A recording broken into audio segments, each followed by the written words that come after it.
ടെഹ്റാനിലെ Nilufar സ്ക്വയറിലുണ്ടായ Israel ആക്രമണത്തിലാണ് ഏറ്റവും ഒടുവിൽ 20 പേർ കൊല്ലപ്പെട്ടെന്ന് ഇറാൻ വാർത്താ ഏജൻസി റിപ്പോർട്ട് ചെയ്യുന്നത്.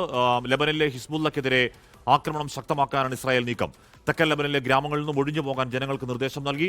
53 ഗ്രാമങ്ങളിൽ നിന്ന് ഒഴിഞ്ഞു പോകാനാണ് നിർദ്ദേശം. ഇറാൻ ആക്രമണങ്ങളെ അപലപിച്ച് യുഎസും അറബ് രാജ്യങ്ങളും സംയുക്ത പ്രസ്താവന ഇറക്കി. അമേരിക്കൻ ഇസ്രായേൽ ആക്രമണം അവസാനിപ്പിക്കാൻ ഫലപ്രദമായ ഇടപെടൽ ആവശ്യപ്പെട്ട് ഇറാൻ വിദേശകാര്യമന്ത്രി അബ്ബാസ് അറാക്ചി യുഎന്നിന് കത്ത് നൽകി. ചർച്ചകളുടെ പരിഹാരം സാധ്യമെന്നും സമയം വൈകിക്കരുതെന്നും ഒമാൻ അഭ്യർത്ഥിച്ചു. ന്യൂസ് ഡെസ്കിൽ നിന്നും P James, B Dileep Kumar, Muhammad Rahees എന്നിവർ ഏറ്റവും പുതിയ വിവരങ്ങളുമായി ചേരുന്നു. ആദ്യം ദിലീപ് കുമാറിലേക്ക്. ദിലീപ്, 4 ആഴ്ച കൂടി, ഏറ്റവും മിനിമം 4 ആഴ്ച അല്ലെങ്കിൽ ഏറ്റവും കുറവ് 4 ആഴ്ചയെങ്കിലും എടുക്കും ഇറാനിലെ സൈനിക നടപടി തീർക്കാൻ എന്നാണ് ഡൊണാൾഡ് ട്രംപ് ഏറ്റവും ഒടുവിൽ പറയുന്നത്. ഐക്യരാഷ്ട്രസഭ ഏതെങ്കിലും തരത്തിൽ ഇടപെട്ട് വിജയം കണ്ട ഒരു യുദ്ധം അടുത്ത സമീപകാല ചരിത്രത്തിലില്ല. ഇപ്പോൾ തുടരുന്ന ബ്ലഡ് ബാത്ത്, ചോരയൊഴുക്ക് തടയാൻ ഏതെങ്കിലും തരത്തിലുള്ള ഒരു ശ്രമങ്ങൾ വിജയിക്കുന്നില്ല എന്നുള്ളതാണ് ഈ മണിക്കൂറുകളിലെയും ലോകസമാധാനത്തിന് വിഘാതമായ യാഥാർത്ഥ്യം. ദിലീപ്. ഹാഷ്മി, ഇപ്പോഴും മധ്യപൂർവേഷ്യയിൽ അശാന്തിയുടെ കാർമേഘം തന്നെയാണ്. അത് പരിഹരിക്കുന്നതിന്, അവിടെയുള്ള ഈ പ്രശ്നം പരിഹരിക്കുന്നതിന്, യുദ്ധം ഒഴിവാക്കുന്നതിനുള്ള സജീവമായ മുൻകൈ ആരുടെ ഭാഗത്തു നിന്നും ഇതുവരെ ഉണ്ടായിട്ടില്ല. അക്രമങ്ങളെ, യുദ്ധത്തെ ഒക്കെ അപലപിച്ചുകൊണ്ട് പല ലോകരാഷ്ട്ര തലവന്മാരും രംഗത്തെത്തിയിട്ടുണ്ട്. അതിനെ അനുകൂലിച്ചുകൊണ്ട് രംഗത്തെത്തിയവരുമുണ്ട്. ഈ ആക്രമണം അനിവാര്യമാണ് എന്ന് കരുതുന്ന ലോകരാഷ്ട്ര തലവന്മാരുണ്ട്.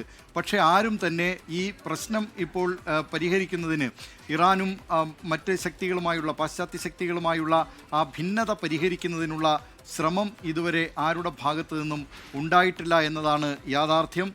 ഗൾഫ് മേഖലയിലൊക്കെ ഇപ്പോഴും ഇറാൻ്റെ ഭാഗത്തു നിന്നുള്ള ആക്രമണങ്ങൾ, ഒറ്റപ്പെട്ട ആക്രമണങ്ങളൊക്കെ നടക്കുന്നുണ്ട്.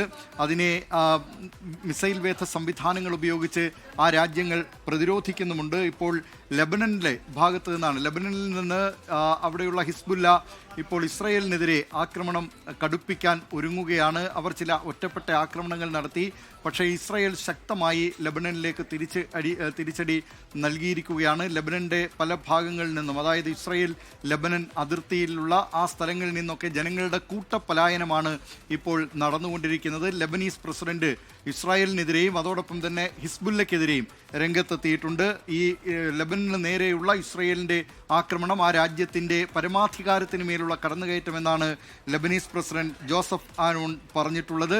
അതേസമയം തന്നെ ലെബനൻ്റെ മണ്ണ് ആവശ്യമില്ലാത്ത കാര്യത്തിന് ഉപയോഗിക്കുന്നു എന്ന് ഹിസ്ബുല്ലയെ ലെബനീസ് പ്രസിഡന്റ് കുറ്റപ്പെടുത്തിയിട്ടുമുണ്ട്.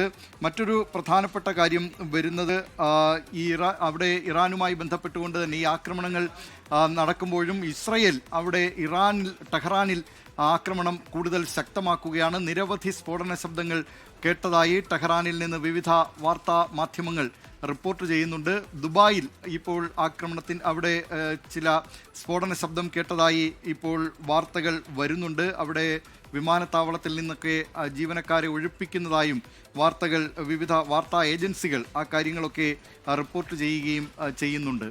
ഹാഷ്മി, ലോകത്തെവിടെയായാലും ഏത് സമയത്തും 24 വാർത്തകളും ഓഗ്മെന്റഡ് റിയാലിറ്റി പാക്കേജുകളും എക്സ്പ്ലെയിനറുകളും വിശദമായി കാണാൻ ഞങ്ങളുടെ യൂട്യൂബ് ചാനൽ നിങ്ങൾക്ക് സബ്സ്ക്രൈബ് ചെയ്യാം.